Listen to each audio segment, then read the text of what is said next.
Nervousness was like, yeah, you don't know I'm here. I thought John was giving another joke. Sorry about that. No, it's all good. I blend in well.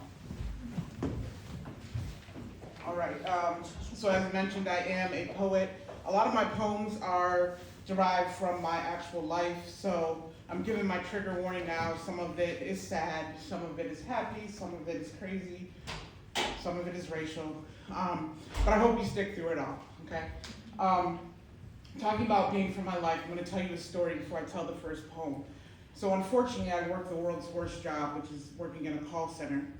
And this lady calls in, and her name is spelled Meaegoin.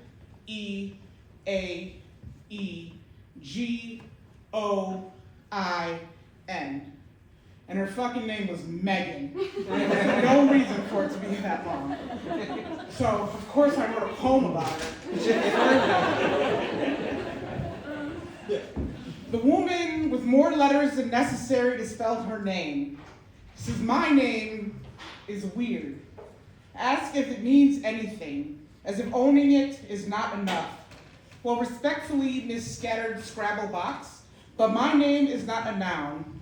It is not a puzzle asking you to buy a vowel. Lord knows you have enough to spare. Sometimes it is a caution sign, a red light you ran through to pretend you were somehow better than me, with your silent letters and silent privilege, while my name felt too sharp on your tongue, rough around the edges, a noun, being a person, place, or thing, and you stomped on the person as if I am something to gawk at or study. So Shaki is no longer a noun. It is a battle cry, a rejection, a fuck you to who believe it or I should not exist. And at the very least, it is mine. So my second piece is called Imposter Syndrome. And I swear I did not meet Paige before today. I don't know how that happened. My name is Shaki G. I'm part poet, part self-doubt, but it looks a lot like imposter syndrome when you hold it up to the light. The truth is, I've never felt like I belong anywhere. My sister is 14 years older than me, so I didn't need my mom to tell me I was a mistake. I mean, the way I held onto her womb until they had to cut me out is proof I've been nervous entering rooms my whole life. But poetry has a way of tugging at heartstrings, dragging you out of dark places, so I like to believe I am a poem my mother wrote. All metaphor and line breaks or broken lines, no, I'm not broken. I'm just not all the way put together.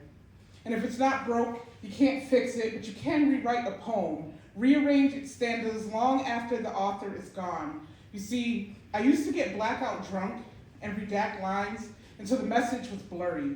But now I've been scribbling messages in the margins that sound like affirmations. My favorite theory about poems is that they never really end. And as many times as I've tried to turn myself haiku, I got syllables shaped like friends that don't stop inserting themselves. What I mean is, some people are better at keeping me alive than I am.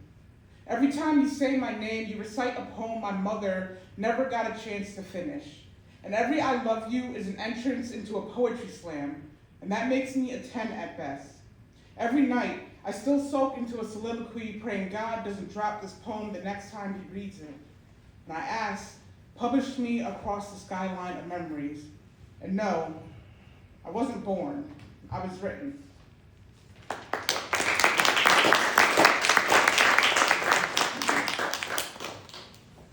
So my family shows up a lot in my work, not necessarily in my life, but in my work.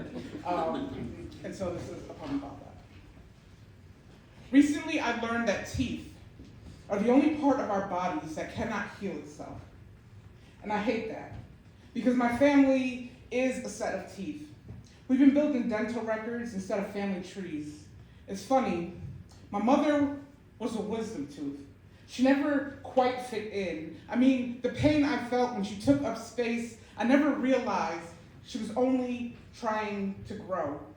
until God plucked her from the gums of my family's smile, leaving empty space, my family bracing onto a memory to hold itself together. At night, I feel us grinding against each other, swallowing blood that tastes a lot like pride, as if apologies would fall out if we opened our mouths. Everything leaves a stain on our ivory relationship. I try to brush it off, but it seems if you try to ignore it, it will only get worse. Grief is a cavity we can't seem to get rid of. No cap. When I was younger, I tied a rope around a doorknob and tried to remove myself. I was convinced that maybe God is really the tooth fairy, surrounds himself with all the lost teeth, calls it heaven. It's crazy. When your bloodline is a swollen gum line, you can't do much but watch it go down the drain. I haven't spoken to my sister in years, and I'm afraid if teeth don't heal, we will forever be two molars on opposite sides of a mouth, afraid to say I love you, wearing ourselves away. You see, this family has never been a perfect set of teeth. We've just been good at shining like veneers on the outside, while dull and rotting underneath. We've been making dental records instead of family trees, so there's something to identify us with after we're gone. But the problem is, we haven't been healing while we're still here.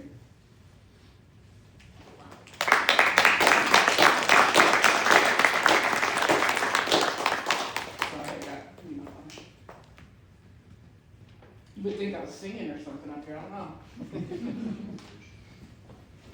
Do we have any millennials in the room? Woo!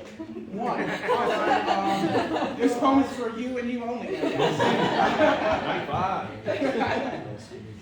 I am a millennial. I'm an 80s baby, but a 90s kid, which means if you want to start a fight, ask me Brandy or Monica, or Brittany or Christina. And I will give you a 10-page front and back dissertation on why it is Mariah Carey. It is always Mariah Carey. Don't ask me about NSYNC or Backstreet Boys because the answer is Drew Hill.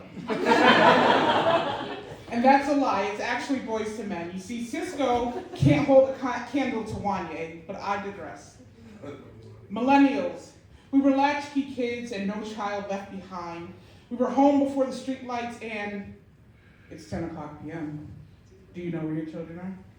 I'm talking Blackberries and sidekicks, texts at 10 cents a piece, and free calls after 9 p.m.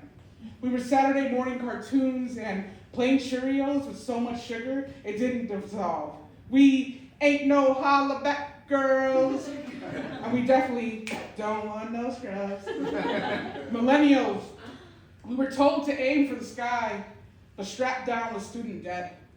We watched the towers fall and housing prices climb.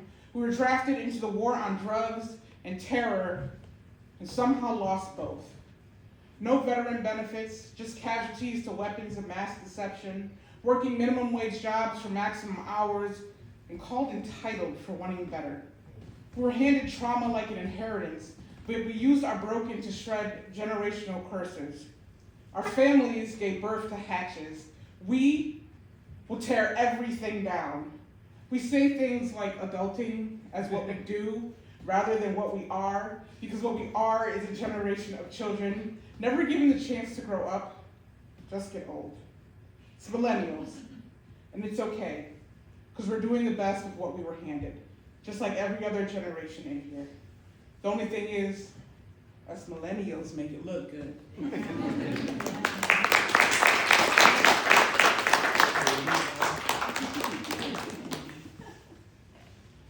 So I moved to Pittsburgh in 2016. I absolutely love Pittsburgh. Woo! Yes. One other person loves Pittsburgh.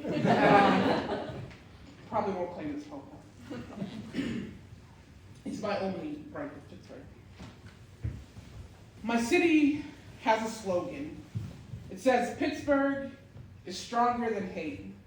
And I can't help but think, if it were true, we probably wouldn't need it.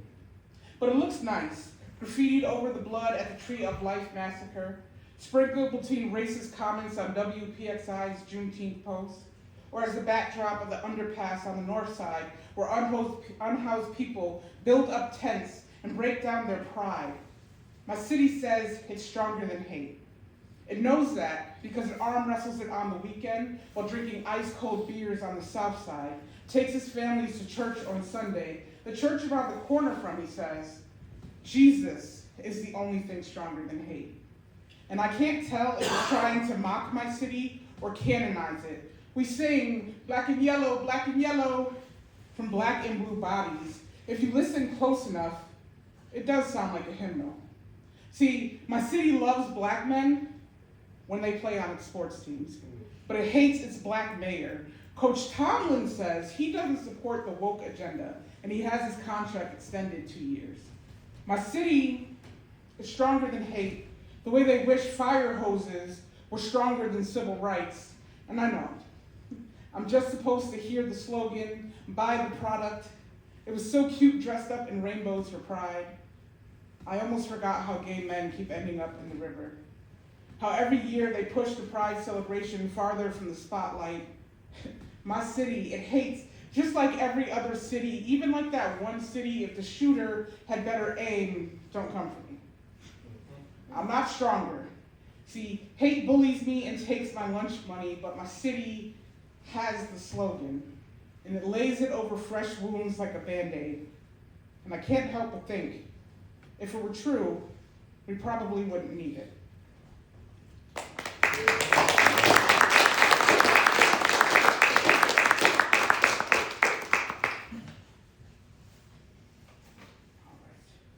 A little bit lighter here. My friends think I'm crazy, because I think I could fight a panda and win. Yeah. Hear me out. See, I've been fighting the blurred spaces between black and white my whole life, barely able to bear the heavy weight until I became a heavyweight, and now I'm ready to bare knuckles for some type of justice. I know freedom comes with a fight. 2 black eyes, broken bones, and bruises. I'm not violent. I just refuse to bear hug oppressors. My people are dying in chokeholds by grisly blue bloods, bearing it all for supremacy. The future is fuzzy, y'all.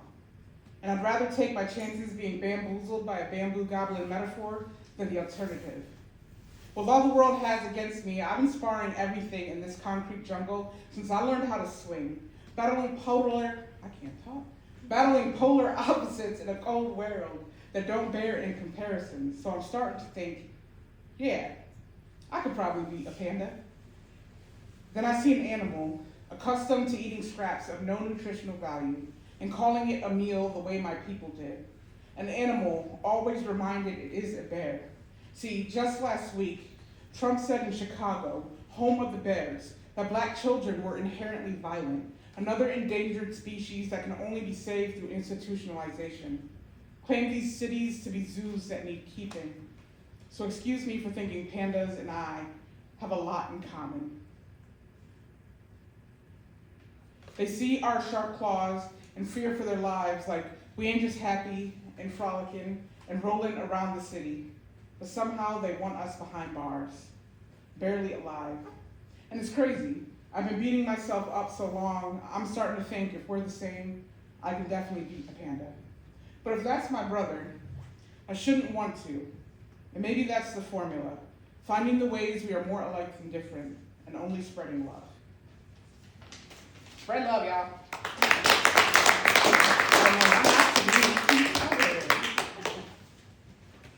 All right. Something a little bit lighter.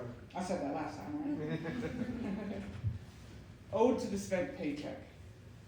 My friends say, hey, it's Friday, and we about to be outside, but I make up some excuse like my stomach hurts.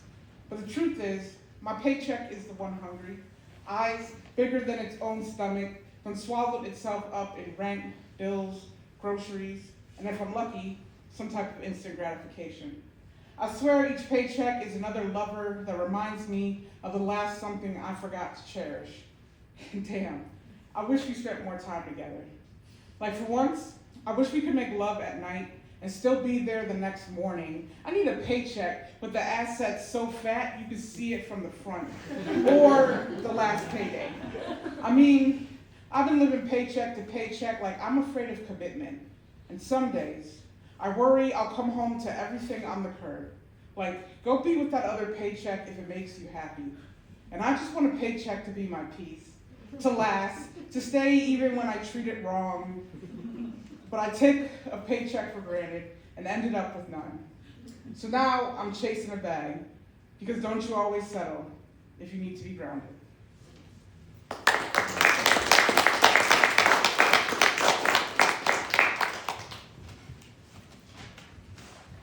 Trying to skip some of these sad ones for a moment. I have a new book out that's called Exit Wounds, Bullets and Butterflies, and this is the titular piece from that book.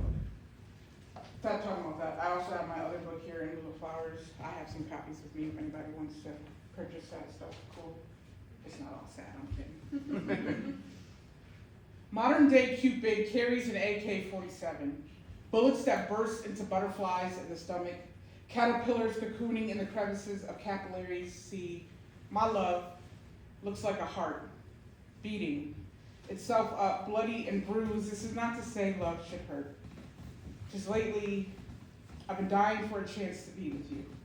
The ecosystem of my gut biome flutters so hard it triggers my anxiety when you walk by. Is this a crush? Or a panic attack? Both give me sweaty palms and take my breath away. Maybe it's the asthma, but I think it's your beauty. But when these hands shake, I hope you pick up on the vibes. You gotta be making payments to Cupid for a hitman. Like, yo, her, right there, because I'm too afraid to shoot my shot. But I'll ride shotgun through the city for you. I got an alibi in my pocket waiting for you to scribble your number across.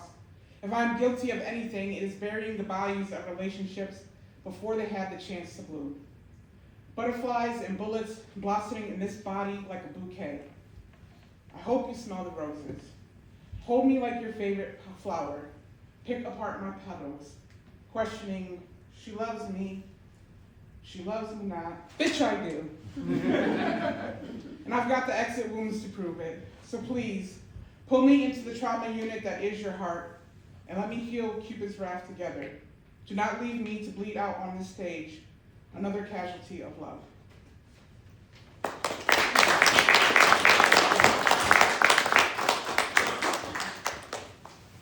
Before we jump back into craziness, a fun one here. This is a poem where the word cheese replaces the word sex. I've never been a big cheese person, but sometimes good cheese will set you straight. It doesn't matter the kind, morning cheese, night cheese, 3 a.m. bent over the sink cheese. Cheese is so good that even people who shouldn't have cheese sneak cheese and then take a pill after. Cheese is weird though. If you go on a date and you tell them you don't want cheese, they still try to give you cheese.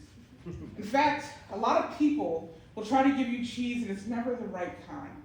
They want to look you in the eye and give you soft cheese. And what you really want is hard cheese. And if you, then they will shame you like you act, I'm sorry, but when you ask for it, they will act like you like cheese too much and get scared. Some will even shame you for the kind of cheese you like because they've never had real cheese. I like the kind of cheese that gets all melty and hot. Fondue me, please. I like a woman with a real cheesy smile. The kind that makes you want to go make mac and cheese noises. And that one didn't really work. But still, cheese! I think the best cheese wakes you up out of your sleep. With consent, of course, otherwise it's weird. So is a poem about cheese. And somehow, I went from horny to hungry.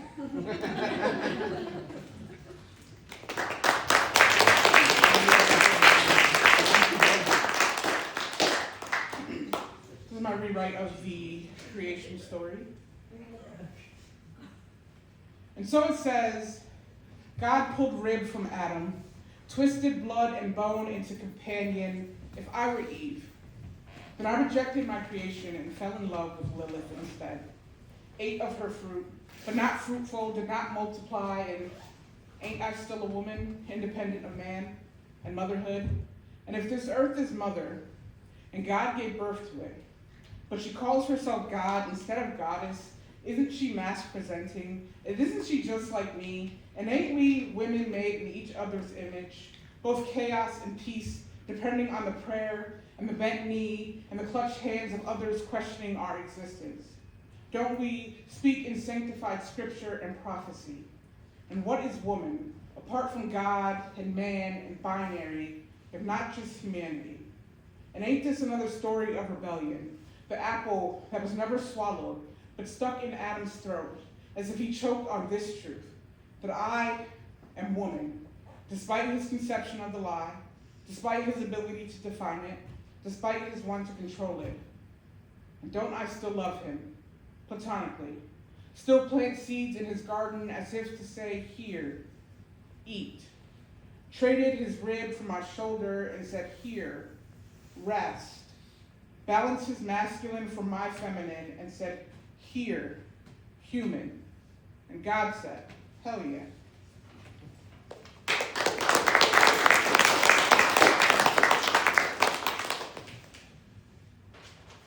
I got my pages mixed up, just like it.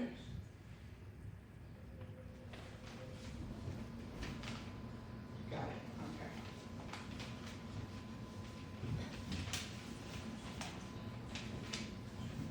Trigger warning for suicidal thoughts. I always thought the first time I stared down the barrel of a gun, I would be on both sides. But I forgot I wear this X on my chest every day for people who scream 88 while carrying a 12 gauge. All I wanted was directions, but I heard the gun cock before I reached the question, and some excuse of a man put me in his sights like a James Bond credit. Tell me, how fast you can go when your mind is racing, your heart is going a mile a minute, but your legs have gone numb. Just two concrete bricks destined to be a foundation. I wish I had the bravado of Emmett, the will to run of Harriet. But if anything, my body chose to channel Rosa and decide not to move. At least until I felt the tension of the trigger pull, cut through the night like hot metal.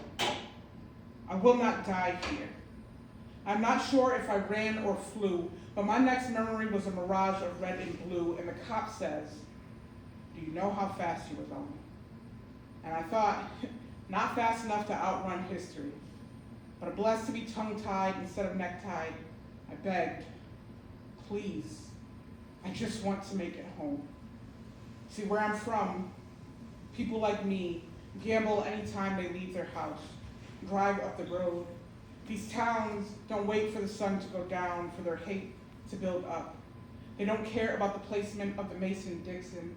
They don their Confederate flag and say, all jokes aside, fuck heritage. They just hate my kind, and they have no reason for it. And think, I thought I would be on both ends of the gun, but I could ever learn to hate myself that much.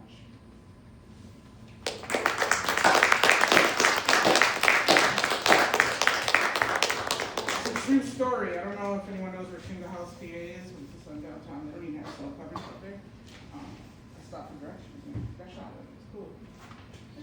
It was fun. You should try it sometime. All right. I have one of my newest poems, and this one is very, very racial. I do apologize. I don't apologize, but you know, yeah. I'm actually making a movie out of this one, so look out for that.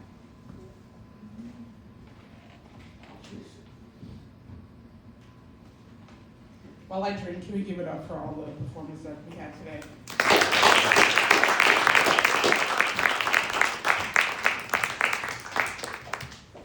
It takes a lot of courage to get in front of the mic, especially when, you know, English is your second language, or you're pouring your heart out in a song that you wrote yourself, and you don't know how people are going to receive it. So I was very inspired by today, so thank you guys.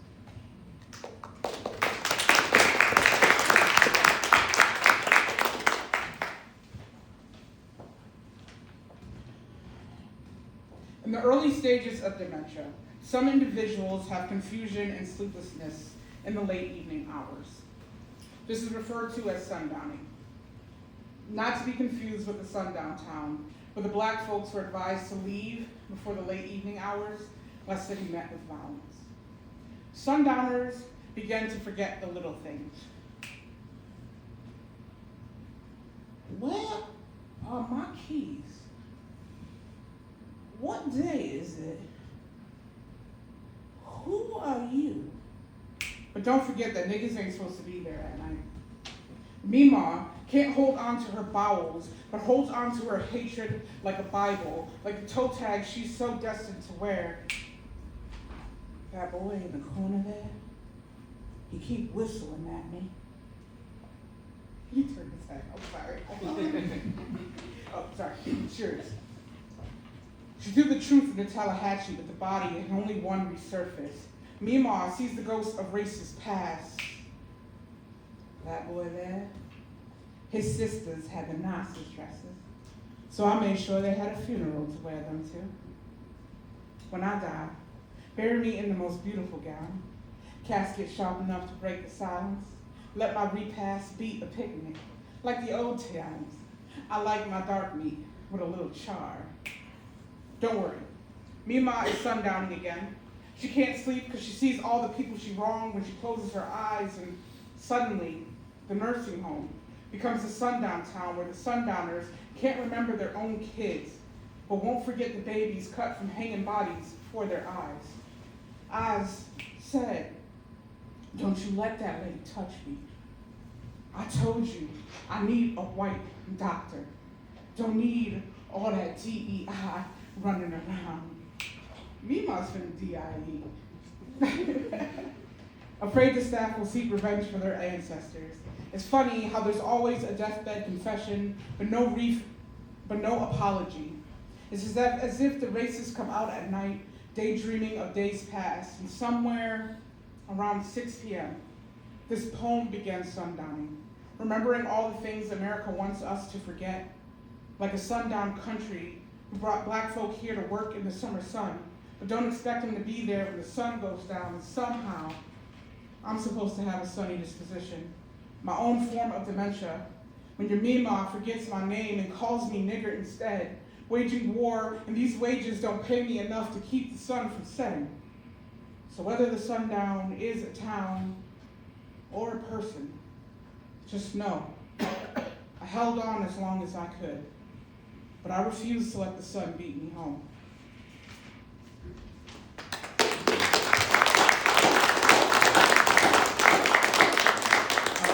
Last piece, and I will get out your hair. I usually run people off a little bit earlier than that. I'm glad I said. I will never do that. I'm normally like, if I have something, I bring my iPad, and I didn't think there was going to be enough space. But anyway, this poem is called Petty Poet. I couldn't have your heart, so instead, I'm taking all the batteries out of your remotes, all the bricks from your chargers, all your hair ties and bobby pins. You're gonna miss something if it ain't me. I replaced all your TP with single ply. I will not be the only one dealing with shit. Like I left all the flat sheets and kept the fitted ones, so you and your bed got nothing to hold you at night. I took all the cushion out of your left shoes, so it feels like your soles ain't right. I stopped in the kitchen and turned the fridge to the highest point, so you can see what a cold heart feels like. I stole your toothbrush, so I can still be stuck in your teeth if you dare talk to someone else. I took one of every sock you own. I'm hoping you learn that even if two things don't go together, you can make it work. I sprayed all your pillows and your plants with my cologne. I swapped all your playlists with mine. I took the enter key off your keyboard and left the space, since you said that's all you needed. And I know you can get it all back. So maybe I am learning how it feels to be replaceable.